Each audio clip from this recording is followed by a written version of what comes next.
Bien, bonjour à tous et bienvenue à nouveau sur Objectif Learning, la branche d'Objectif Groupe dédiée aux formations. Je suis Célestin Wambé et aujourd'hui, je suis fier de nous retrouver pour enfin passer à l'installation de Windows Server.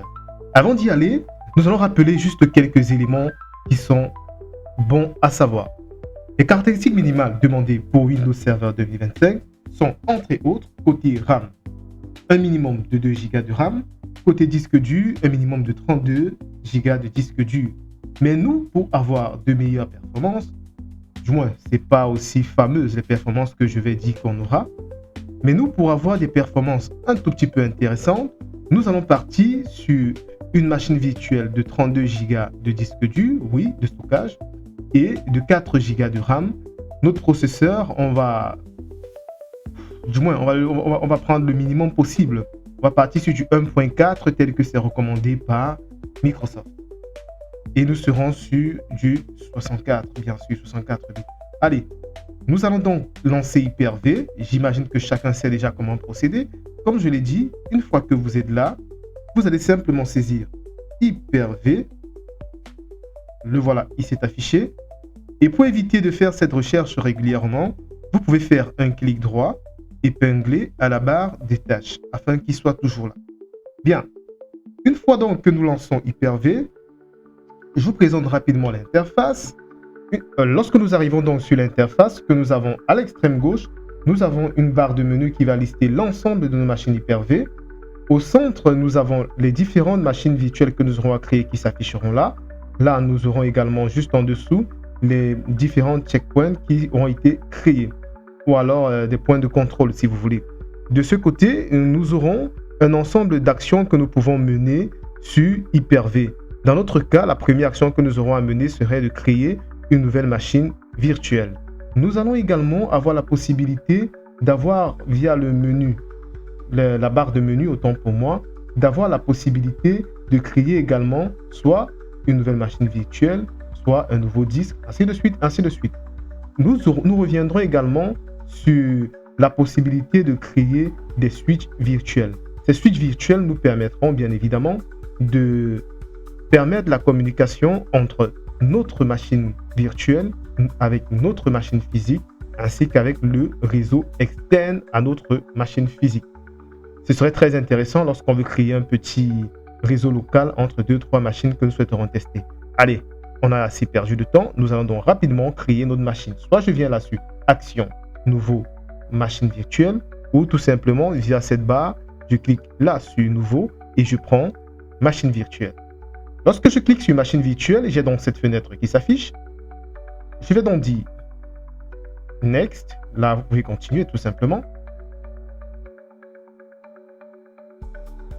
Voilà. Lorsque nous cliquons sur Next, nous allons renseigner le nom de notre machine. Nous allons par exemple dire VM Win Server 2025. Puisque nous allons tester Windows Server 2025. Voilà. Nous pouvons mettre à jour ce chemin où sera logée notre machine virtuelle. Mais pour moi, je laisserai par défaut, tout simplement. Mais c'est important de retenir que votre machine virtuelle se retrouvera dans Programme Data, Microsoft, Windows et ensuite Hyper-V. Voilà, je clique donc sur Next. La génération, je vous conseillerais de choisir selon que vous souhaitez exporter votre VM pour d'autres environnements de virtualisation comme VirtualBox. Je vous conseillerais de prendre la génération 1.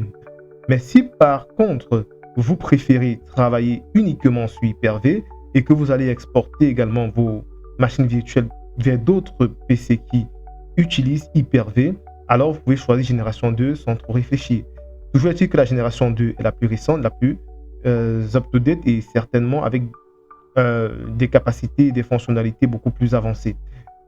Toutefois, comme je le disais, pour des cas de portabilité, bien qu'avec la génération 2, ça serait possible de faire des exports vers d'autres environnements, il est plus probable d'avoir des difficultés dans les environnements de destination lorsque vous avez pris la génération 2. Idéalement, je vous recommande, pour éviter toutes sortes de bobos et autres, de prendre la génération 1 si bien sûr vous envisagez exporter plus tard votre machine virtuelle afin de la réutiliser ailleurs.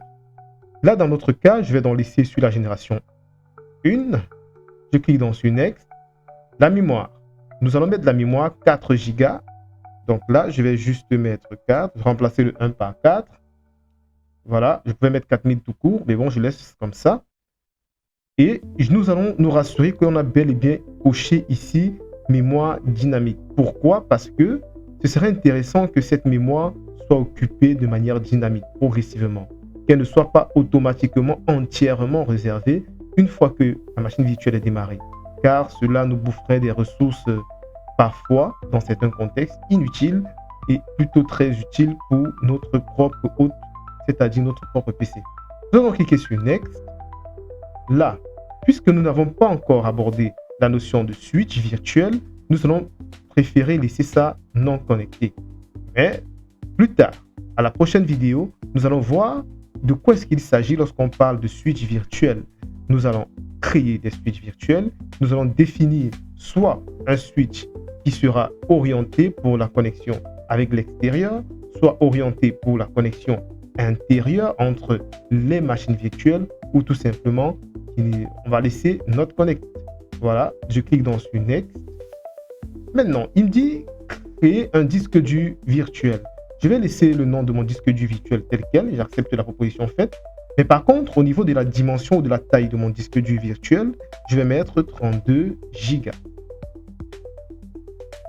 Ou disons même 35. Toujours est-il que c'est de la location dynamique. Une fois que c'est fait, je clique dans ce suivant. Il va donc me créer ma machine virtuelle. Voilà, c'est fait. La machine virtuelle a été créée. Une fois donc la machine virtuelle créée, nous allons faire clic droit, Setting, pour pouvoir aller chercher le fichier ISO qui contient, autant pour moi, le système d'exploitation que nous souhaitons installer. Une seconde, je me rassure que l'enregistrement suit. Voilà, c'est bon.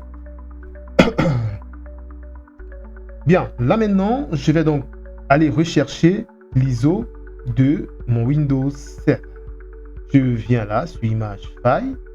Remarquez, j'ai juste sélectionné lecteur DVD ici. Je vais donc parcourir. Il se trouve là, dans mes logiciels. Système d'exploitation. Voilà. L'ISO Windows Server 2025, le voici. Je vais le charger. J'espère que c'est un ISO efficace que j'ai téléchargé.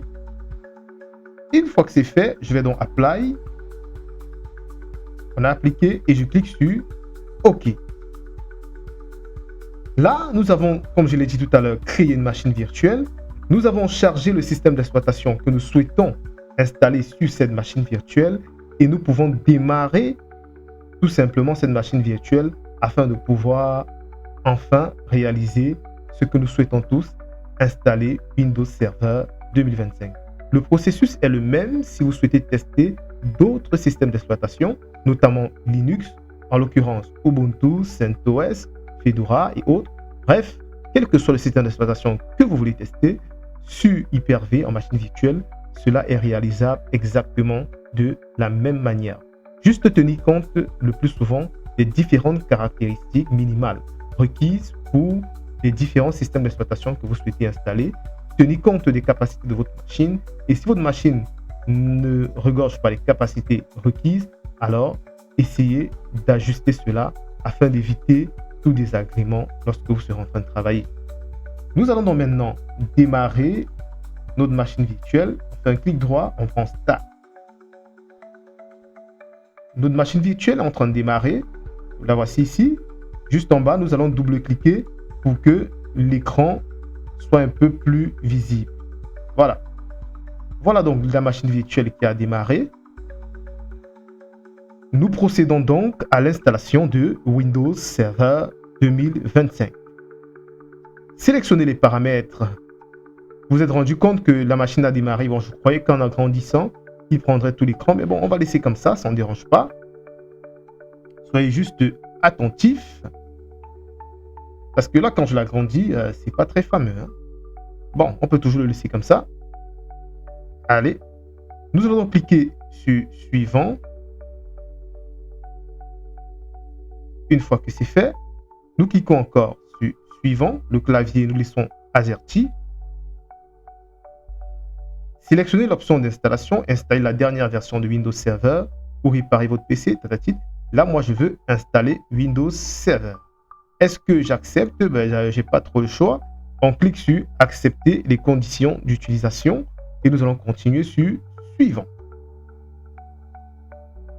Le système va donc charger un ensemble d'informations et nous demander de choisir entre une installation standard ou une installation standard avec expérience utilisateur ou une installation data center évaluation ou une installation data center évaluation avec expérience utilisateur. Bref, c'est quoi la différence entre ces quatre options? La principale différence, c'est que si vous optez pour l'installation standard, c'est clair, l'évaluation, c'est juste parce que c'est la version d'évaluation qu'on a téléchargée. L'ISO qui représente la version d'évaluation que nous avons téléchargée. Bien, la principale différence entre toutes ces options, c'est que si on sélectionne l'option sans expérience utilisateur, à la fin de l'installation, nous n'aurons pas d'interface graphique. Mais si nous choisissons avec expérience utilisateur, nous aurons à la fin de l'installation une interface graphique, ce qui est beaucoup plus convivial pour la plupart d'entre nous. Nous allons donc prendre Windows Server 2025 standard, évaluation bien sûr, avec expérience utilisateur. Nous allons donc cliquer sur suivant. Voilà les conditions d'utilisation. On n'a pas le choix. Le contrat de licence, on va accepter. Et une fois que c'est fait, nous allons sélectionner le disque dur vierge que nous avons créé tout à l'heure. C'est le disque dur virtuel que nous avons eu à créer tout à l'heure lors de la création de notre machine virtuelle. Nous allons le sélectionner. Oui, c'est bon. Et nous cliquons donc sur suivant. Une fois que nous avons cliqué sur suivant, le process d'installation suivra son cours et lorsque l'installation sera terminée, voilà, on clique sur installer. Nous allons, désolé, voilà, nous cliquons sur installer. Et une fois que nous avons cliqué sur installer, le process suivra son cours. Petit à petit, l'oiseau fait son nid pour enfin nous offrir une autre interface qui nous permettra de configurer les différentes options, nom de la machine, nom d'utilisateur, et qui nous permettra d'arriver sur l'interface de Windows Server, l'interface bureau de Windows Server. Nous allons donc laisser l'installation suivre son cours. Voilà, le redémarrage a donc, le système a chargé jusqu'à 100% et le redémarrage est lancé. Désolé, j'avais mis la vidéo en pause et j'ai manqué la fin des 100%. Mais bon, ça continue. Une fois que les 100% vont être atteints, le système va redémarrer et puis vous allez arriver à cette interface.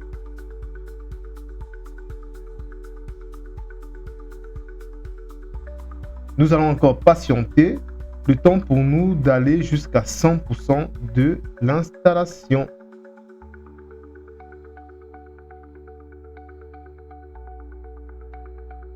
« 33%. Alors, ça promet.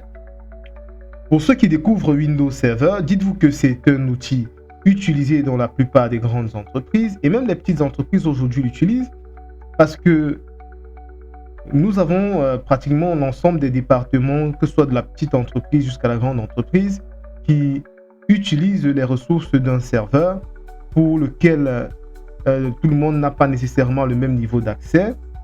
Il y a d'aucuns qui auront accès uniquement à des données de leur département, pendant qu'il y aura d'autres qui auront accès à l'ensemble des données de tous les départements. Il y aura d'autres qui auront également des accès à toutes les données, mais avec des droits limités, c'est-à-dire ils ne pourront peut-être pas modifier certains fichiers, ils ne pourront pas faire ci, ils ne pourront pas faire ça. Dans d'autres contextes, on a la possibilité de mettre automatiquement. Voilà, allez, le redémarrage a été effectué, l'installation est arrivée à 100%. Maintenant, nous allons patienter. Un autre redémarrage est lancé.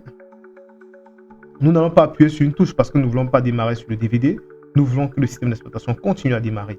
Pour ceux qui ont installé les systèmes d'exploitation dans le passé, on avait souvent ces difficultés lorsqu'on installait un système d'exploitation où le système redémarre et il va encore directement booter la clé et il vous fait refaire l'installation au moins 2-3 fois. Si tu n'es pas vigilant, tu te retrouves un peu perdu. Voilà, nous arrivons donc à cette interface. Et une fois sur cette interface, nous allons renseigner les informations de connexion. Par défaut, le principal compte est administrateur. Le mot de passe, chacun va renseigner son mot de passe. Moi, je vais renseigner le mien. Voilà. Chacun renseigne son mot de passe qu'il faudra bien retenir. Et nous cliquons donc sur terminer l'installation. L'installation va s'achever et nous aurons donc accès au bureau de Windows Server. Bravo, bravo, félicitations à chacun d'entre nous. Nous sommes arrivés ensemble, main dans la main, j'ai envie de dire, à installer Windows Server. Là, il nous demande de faire CTRL-ALT-SUPPRIME. Attention, certains viendront faire CTRL-ALT-SUPPRIME sur leur clavier et voici ce qu'ils obtiendront. Ça n'a rien à voir avec le CTRL-ALT-SUPPRIME qui nous est demandé. Donc, pour envoyer l'information CTRL-ALT-SUPPRIME à notre machine virtuelle, nous viendrons juste là-haut sur Action. Et lorsque vous êtes sur Action, vous avez là CTRL-ALT+Delete. C'est ça que nous cliquons. Et voilà, maintenant nous pouvons donc renseigner le mot de passe. J'espère que je me souviens de celui que j'ai renseigné. Bravo, le mot de passe a été renseigné. Nous allons accéder donc à l'interface bureau Windows Server 2025. J'ai hâte de découvrir les différentes configs que nous aurons à faire, les configs préalables à faire une fois que nous avons installé Windows Server, tout ce qui est nécessaire pour pouvoir gérer de façon basique une administration sur Windows Server 2025. Si vous êtes prêts, alors non, vous êtes déjà prêts parce que j'imagine que vous êtes arrivé à la fin. Et si vous êtes arrivé à la fin, ça veut dire que vous avez bel et bien réussi à installer Windows Server 2025. Vous pouvez le constater, c'est facile, réalisable par chacun d'entre nous. Allez, bon, d'accord. Est-ce qu'on a le choix? Il n'y a pas trop de choix. Voilà, je vais accepter.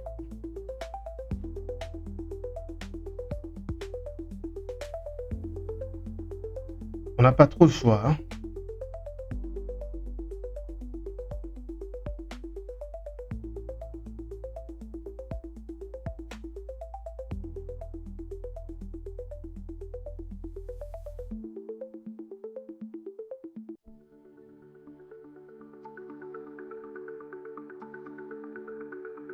Alors, mais c'est grisé, pourquoi? Ok.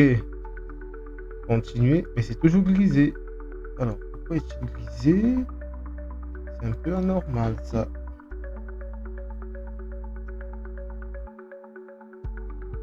Voilà. Donc, vous allez cliquer sur...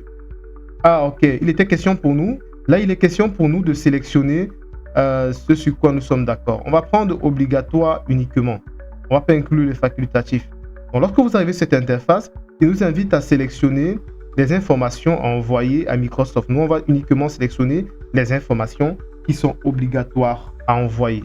Et on clique donc sur Accepter. Voilà, c'est fait. Bienvenue donc sur Windows Server. Bon, et c'est Windows Admin Center. On pourra revenir dessus par la suite. Là, on a réussi à installer Windows Server 2025. Là, nous avons notre gestionnaire de serveur qui s'affiche.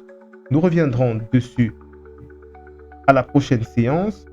Félicitations déjà à chacun d'entre nous. Allez, je vais fermer ça. Et je nous donne donc rendez-vous à la prochaine séance. Bye bye. N'hésitez pas à vous abonner, à poser vos questions dans les commentaires afin que chacun d'entre nous puisse partager sa connaissance avec les autres. Moi également, j'aimerais apprendre de vous. Donnez-moi quelques astuces pour aller rapidement et faire de meilleures vidéos afin que nous soyons au top avec le temps. Merci, bye bye, à la prochaine. N'hésitez pas, abonnez-vous et partagez.